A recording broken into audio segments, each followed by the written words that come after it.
Pemirsa, Wakil Presiden mendatang akan memiliki kekuasaan wilayah. Sebab dalam RUU Daerah Khusus Jakarta, Wapres diberikan kewenangan memimpin Dewan Kawasan Aglomerasi yang wilayah mencakup Jabodetabek plus Cianjur.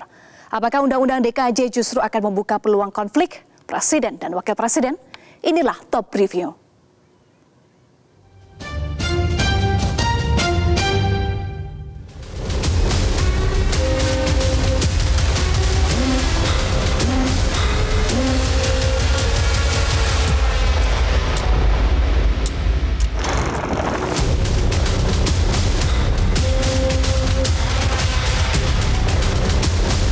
Hari-hari terakhir Jakarta menyandang status sebagai ibu kota negara, aktivitas warganya masih berlangsung seperti sedia kala.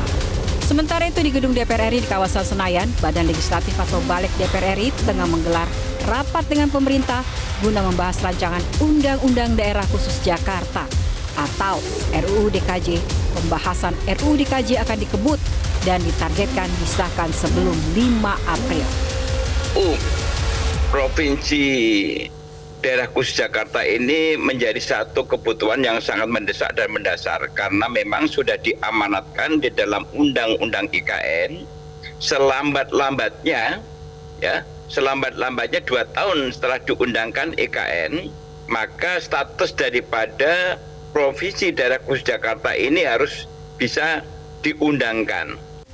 Salah satu pembahasan yang paling menyita perhatian adalah pemberian kewenangan kepada Wakil Presiden untuk memimpin Dewan Kawasan Aglomerasi. Aglomerasi sendiri didefinisikan sebagai kawasan perkotaan dalam konteks perencanaan wilayah yang menyatukan pengelolaan beberapa daerah kota dan kabupaten dengan kota induknya. Dalam konteks ini, wilayahnya meliputi daerah Jakarta, Kabupaten Bogor, Kabupaten Tangerang, Kabupaten Bekasi, Kabupaten Cianjur, kemudian Kota Bogor, Kota Depok, Kota Tangerang, Kota Tangerang Selatan, dan Kota Bekasi. Meski dalam draft RUU DKJ eksplisit Dewan Aglomerasi dipimpin Wapres, namun Menteri Dalam Negeri Tito Karnavian menjelaskan bahwa kewenangannya akan ditentukan oleh peraturan Presiden. Kawasan aglomerasi itu konsep yang pertama saya sudah sampaikan bahwa Jakarta ini adalah suatu keniscayaan, sudah menjadi satu, tidak memiliki batas alam dengan daerah sekitarnya, Tangerang, Bekasi, Depok, Bogor. Sehingga banyak masalah-masalah bersama, seperti masalah banjir, masalah transportasi, masalah sampah, polusi, dan segala macam. Sehingga memerlukan adanya koordinasi, sinkronisasi, harmonisasi untuk perencanaan pembangunannya dan melakukan evaluasi. Kesepakatan kita lah mengembalikan Dewan, singkat saja isinya, pasalnya, Dewan Aglomerasi akan ditunjuk oleh Presiden dengan keputusan, dengan perpres peraturan Presiden. Calon Wakil Presiden nomor urut 2 Gibran Rakabuming Raka yang berpeluang menjadi Wapres terpilih sekaligus memimpin kawasan aglomerasi enggan mengomentari soal kekuasaan Wapres di kawasan aglomerasi. Ya ditunggu aja kepastiannya. Tapi ada tanggapan terkait itu gimana Mas? Ditunggu aja kepastiannya. Kalau belum pasti jangan start. Ya. Mendagri juga menegaskan bahwa Wapres sebagai pemimpin Dewan Aglomerasi tidak akan mengambil kewenangan kepala daerah. Jangan nanti kita berpikir seolah-olah Wakil Presiden mengambil alih kewenangan semua pemerintah daerah. Tidak bisa mengambil alih kewenangan. Calon Presiden nomor urut 1, Anies Baswedan yang juga mantan Gubernur DKI Jakarta menilai pembentukan Dewan Aglomerasi belum tentu efektif, bahkan bisa menimbulkan masalah baru. Selain itu, pembentukan kawasan aglomerasi seharusnya bottom up dengan melibatkan kepala daerah sekitar Jakarta. Kadang-kadang kita membuat lembaga baru, ya tapi lembaga baru itu belum tentu menyelesaikan masalah yang sesungguhnya ada. Jadi kalau saya usul, sebaiknya prosesnya lebih bottom up.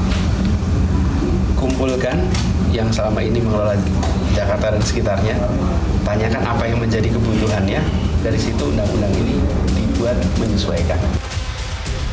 Sejumlah pakar mengkritik pembentukan Dewan Kawasan Aglomerasi di bawah pimpinan Wapres.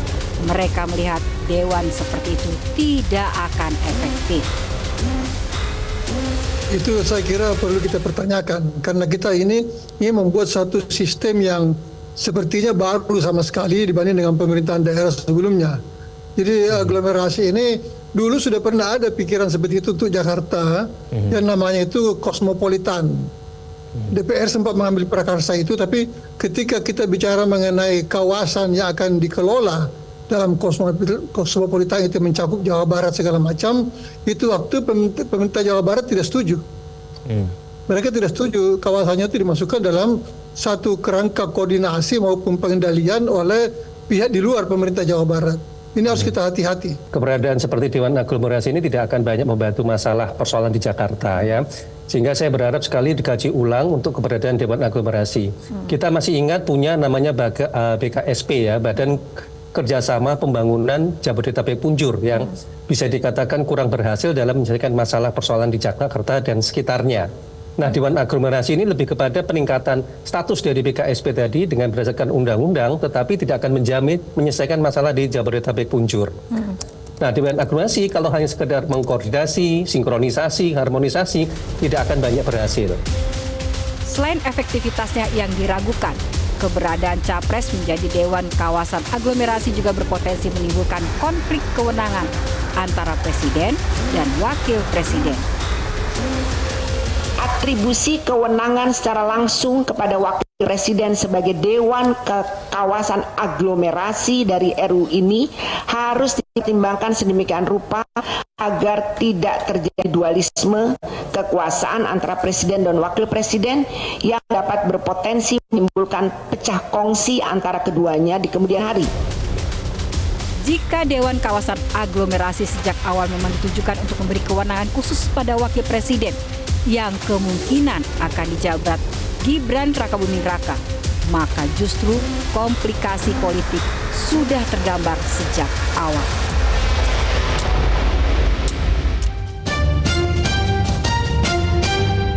Jelajahi cara baru mendapatkan informasi. Download Metro TV Extend sekarang.